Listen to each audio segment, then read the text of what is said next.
It was the morning of March 31, 1970, at Tokyo's Haneda Airport.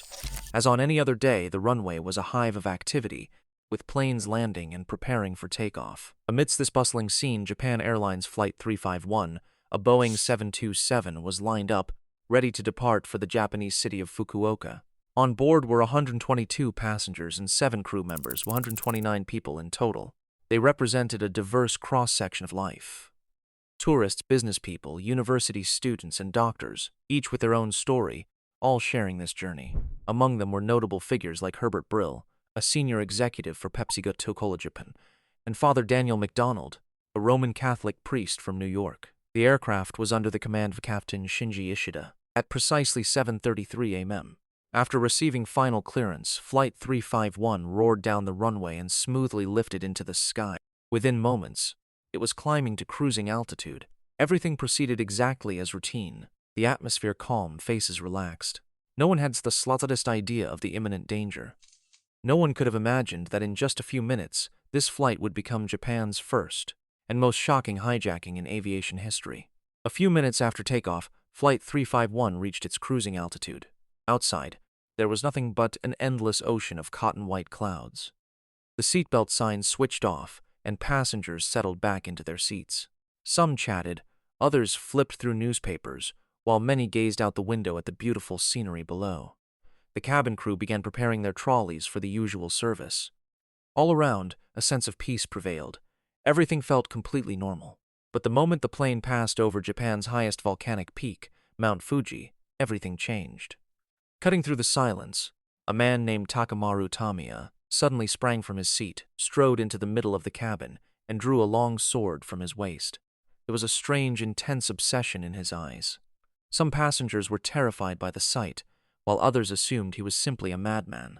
They thought, what could one man really do with a sword against so many people? If it came to it, we could easily overpower him. However, before anyone could even gather the courage to move, 8 more individuals stood up, one after another, from different corners of the cabin. The scene inside the aircraft had now completely transformed. Deadly weapons glinted in their hands. One carried a pistol, another an axe, and others brandished pipe bombs and handguns. The passengers' blood ran cold. Their hearts seemed to stop then. A deep voice resonated through the cabin. It was the voice of 27-year-old Takamaru Tamiya, the first man to stand with the sword, and the leader of the group of 9. Shouting, he announced that the plane had been hijacked, and if anyone dared to interfere, they would blow it up in mid-air with a bomb.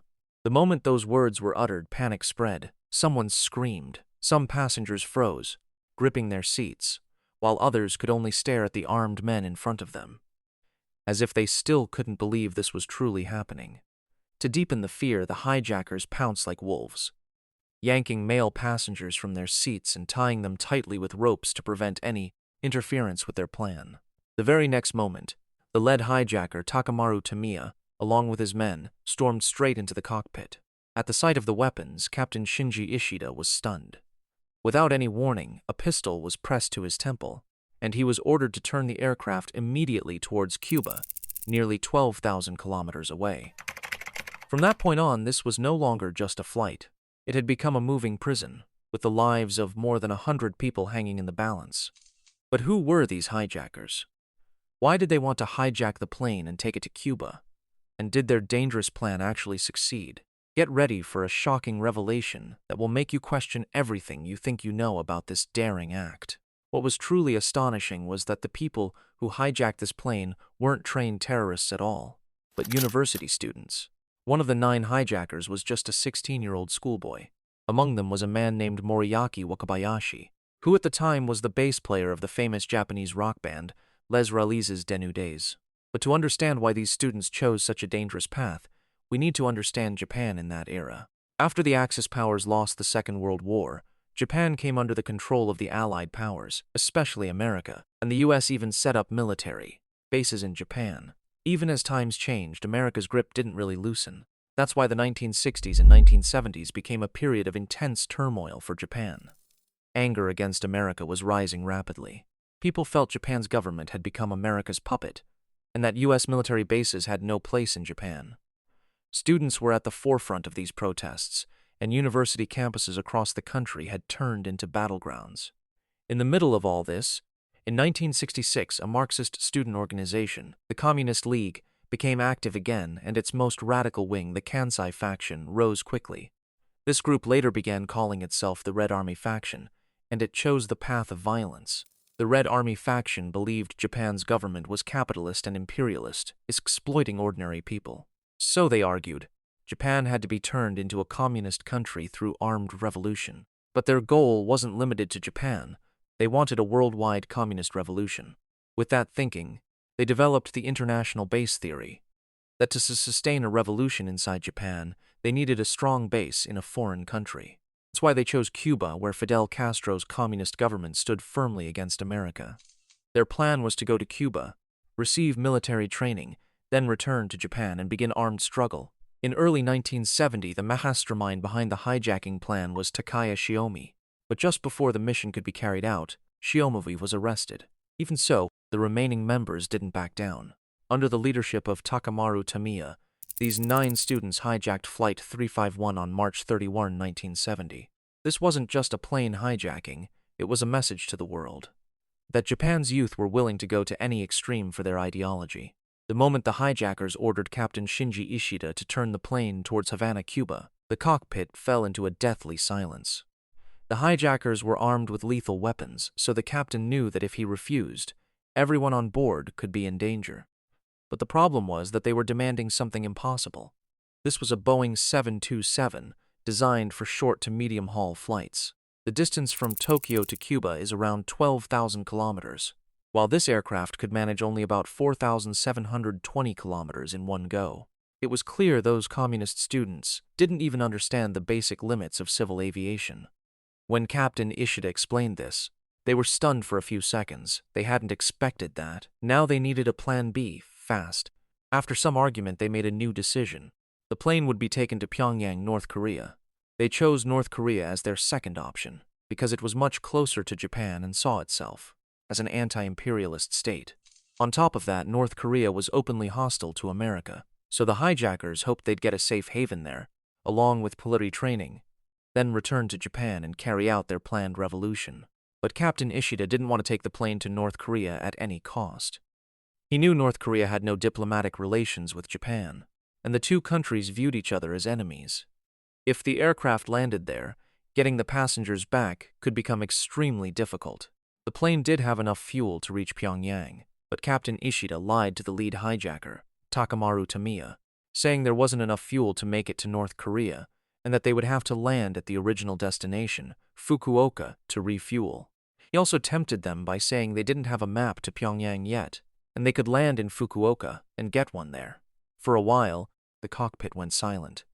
Lead hijacker Tamiya stared at the edge of his unsheathed sword and then, reluctantly, agreed to land at Fukuoka.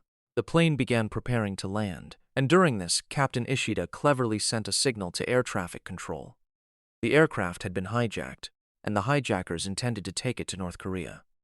At around 9 in the morning, as soon as Japan Airlines Flight 351's wheels touched down at Itazuke Airport in Fukuoka, the Japanese authorities began setting their pieces on the board.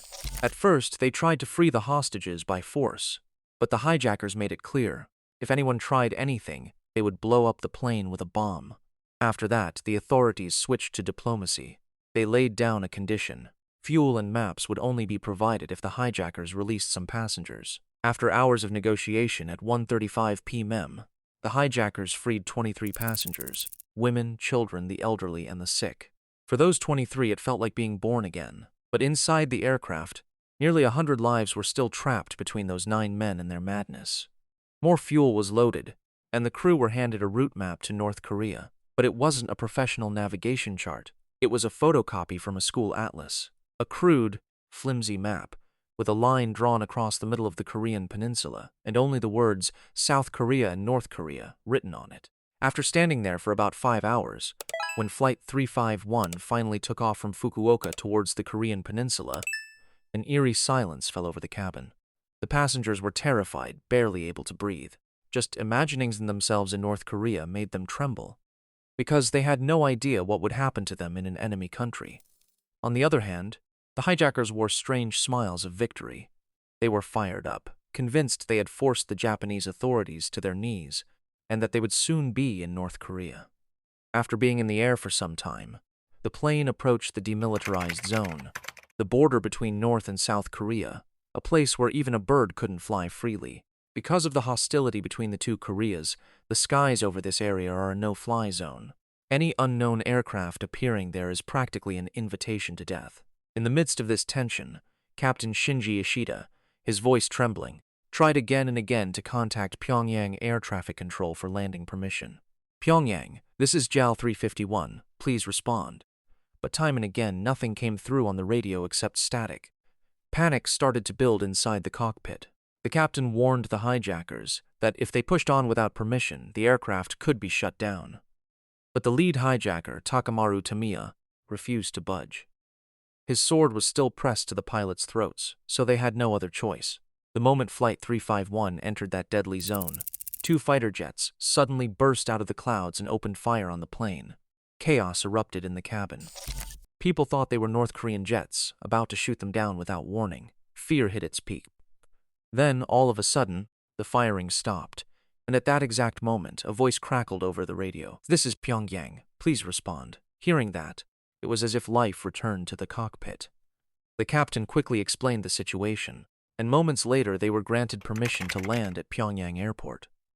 The hijackers were overjoyed. They soon realized the aircraft were North Korean and had come to guide them in. They started congratulating one another. At around 3:16 p.m., as the hijacked plane's wheels touched down, the scene outside looked exactly like the hijackers imagined.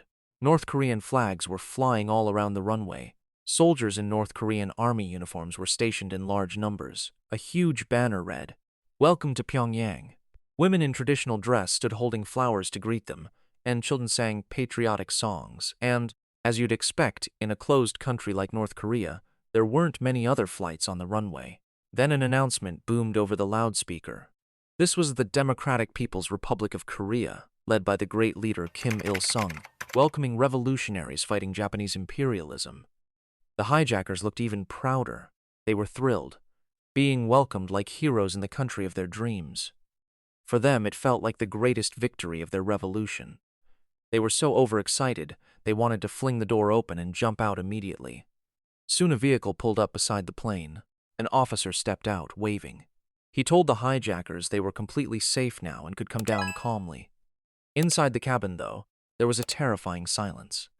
Passengers were in pieces, thinking they'd arrived in an enemy country, and who knew how they'd be treated. The lead hijacker, Tamiya, started down the stairs with his bare sword in hand, but then he spotted something that made sweat bead on his forehead. In the corner of the runway stood a fuel truck, and the logo of the world-famous oil company Shell was shining clearly on it. Tamiya froze. His mind raced. How could a Western company be present like this in a communist country? Now he started scanning everything carefully. In the distance, he saw an aircraft with Northwest Airlines written on it. Something that simply couldn't be at a North Korean airport. Then he noticed an African-American soldier walking inside the terminal building. In a place like North Korea, the presence of American soldiers could mean only one thing. They'd been deceived, and this wasn't North Korea at all. Furious, he demanded that the officials show him a large portrait of North Korea's supreme leader, Kim Il-sung. The moment he made that demand, the officials panicked, because this wasn't North Korea, it was South Korea. And the Japanese authorities, a South Korean agency, and the American intelligence agency CIA had carefully planned to trick the hijackers into landing here. In fact, while the plane was still in Fukuoka, the Japanese authorities and the CIA had drawn up a plan. The aircraft would be brought down in South Korea instead of North Korea. They deliberately gave the pilots a map that didn't contain the coordinates for Pyongyang. And in the corner, the Japanese authorities secretly wrote a code, Monitor 121 5MC. In civil aviation, 121 5MC is an emergency frequency. An attached note gave instructions for landing in Seoul, South Korea. Captain Shinji Ishida understood the signal immediately. He set the frequency at once, and for the entire journey he simply acted as though they really were heading for North Korea. Then, with great cunning, Gimpo Airport in Seoul and the surrounding area was modified to look like North Korea. Even the fighter jets that fired at the planes were South Korean jets, creating the fear of North Korea and making the bluff feel more authentic. But despite all that preparation, they forgot one crucial detail: a large portrait of Kim Il-sung.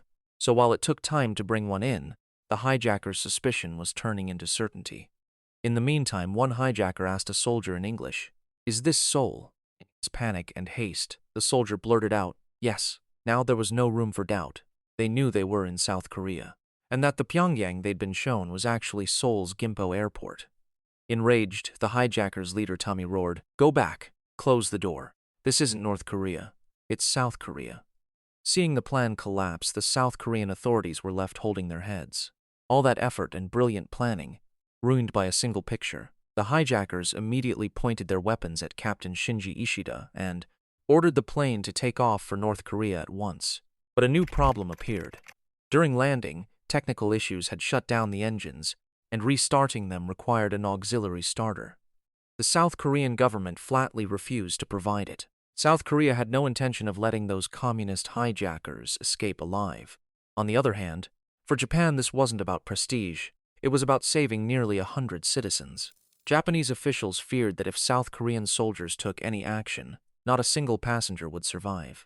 In this tug of war, more than 20 hours passed, and the hijackers' anger reached boiling point. The passengers inside were becoming uncontrollable. Hunger and thirst, on top of mental trauma, were breaking them. Their hands and feet had been tied so tightly they'd gone numb. The hijackers had also had the plane's power shut off, so the air conditioning was dead. The cabin became suffocating. Breathing was difficult. The fear of the hijackers' weapons, sweat-soaked faces, the stifling air, and the stench from the toilets created a nightmare where every passing moment felt closer to death. Outside on the diplomatic stage, the deadlock refused to break. At Gimpo Airport, top officials from Japan and South Korea faced off. From Japan, Vice Minister of Transport Shinjiro Yamamura, Transport Minister Tomisaburo Hashimoto, and Ambassador Masahide Kaneyama. From South Korea, Defense Minister Jeong Rae-hyuk, Transport Minister Seon-yup, and Home Minister Park Kyung-won. The whole world was watching every move. After hours with no outcome, the hijackers issued a final warning. If they weren't allowed to take off immediately, they'd blow up the plane with a bomb. The direct threat of death shook the Japanese government. At this critical moment, Japan's Vice Minister of Transport, Shinjiro Yamamura, made a decision that stunned the world. He offered himself as a substitute hostage. He said that if the hijackers released all the passengers, he would take their place and go with them to North Korea. It was a huge and dangerous gamble. At first, the terrorists were suspicious, but after being stuck at the airport for more than 50 hours, with no other way out, they finally agreed. One by one, all the passengers were taken off the plane. After nearly 3 days living under the shadow of death, when they stepped outside, some cried with relief, some embraced, and in some eyes the terror they endured inside was still plainly visible. All the passengers were then flown to Fukuoka on a special DC-8 aircraft. Then, on the evening of April 3, around 6 p.m., 79 hours after the hijacking began, the plane's engines were restarted with the help of an auxiliary starter, and Flight 351 took off from Gimpo Airport on its final journey. This time there were 13 people on board, 9 hijackers, 3 crew members, and Vice Minister Shinjiro Yamamura, who had staked his life. After about an hour and a quarter at 7:20 p.m., the aircraft landed at Miram Airport in North Korea. The hijackers had reached their destination. But for Yamamura and the crew, the real ordeal was only just beginning, inside North Korea's unknown closed world. After landing, North Korean officials imposed a strict condition. All hijackers must leave their weapons inside the aircraft and come out unarmed. The moment they surrendered their weapons, a truth emerged that shocked the world. The pistols, pipe bombs, swords, and handguns used to hijack the plane were fake. Only the axe was real. In other words, with fake weapons and sheer confidence, the hijackers carried out one of the biggest hijackings in history. After being taken into custody, Japan's Vice Minister Shinjiro Yamamura expected North Korea to imprison him. But that didn't happen. Instead, North Korea granted him asylum. On the other hand, the North Korean authorities treated the Japanese crew members and Yamamura very harshly.